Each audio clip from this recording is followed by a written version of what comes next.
रणजित निंबाळकर चौकशीच्या कक्षेत यायला हवेत, पत्रकार परिषदेमधून सुषमा अंधारेंचा हल्लाबोल.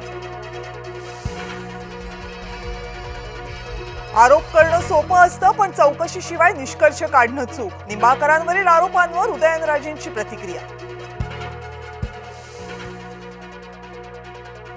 डॉक्टर तरुणीचा मृत्यू गळफास घेऊन झाल्याचं उघड, मयत तरुणीचा पोस्टमॉर्टम रिपोर्ट पोलिसांकडे. फलटणमधील महिला डॉक्टर आत्महत्या प्रकरणी गोपाळ बदने आणि प्रशांत बनकर यांच्यात व्हॉट्सअॅप कॉल. महिला डॉक्टरच्या आत्महत्येपूर्वी दोघांमध्ये संभाषण. उद्धव ठाकरे हा भस्म्या झालेला अॅनाकोंडा, शिंदेंकडून ठाकरेंवर टीका, शहांना पाठिंबा.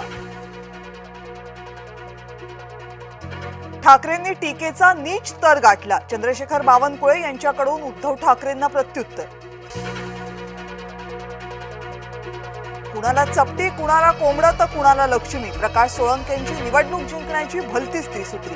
लावणीच्या दणक्यानंतर सोळंकेंची चपटी चर्चेत.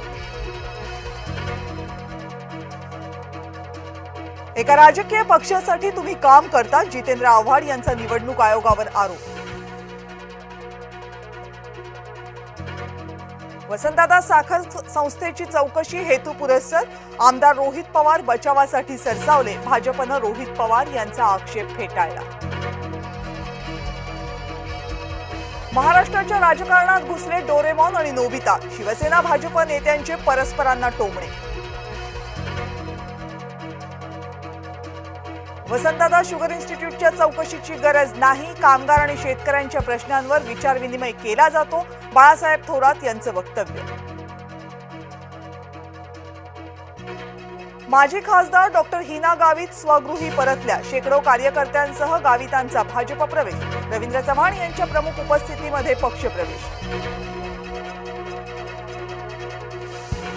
पुण्यामधील जैन बोर्डिंग प्रकरणाची पुढची सुनावणी 30 तारखेला. गोखले बिल्डर आणि ट्रस्ट दाखल करणार प्रतिज्ञापत्र.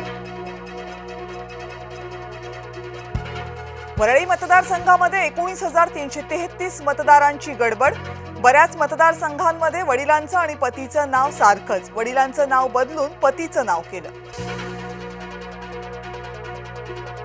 आदित्य ठाकरेंनी महाराष्ट्राच्या पप्पूप्रमाणे वागू नये, मुख्यमंत्री देवेंद्र फडणवीस यांचा टोमणा. आदित्यनं डोंगर पोखरून उंदीरही निघाला नाही, असंही वक्तव्य. वसंतदादा साखर संस्थेवर चौकशीचा बडगा, मुख्यमंत्र्यांनी दिले वसंतदादा साखर संस्थेच्या चौकशीचे आदेश. पवार काका पुतण्याचा शुगर इन्स्टिट्यूटवर पगडा. पूरग्रस्तांना मदतीसाठी निधी वाटप मंजूर. या आठवडाभरामध्ये 12,500 कोटी रुपयांची मदत पूरग्रस्तांच्या खात्यामध्ये जमा होईल, महाराष्ट्र मंत्रिमंडळ बैठकीमध्ये निर्णय.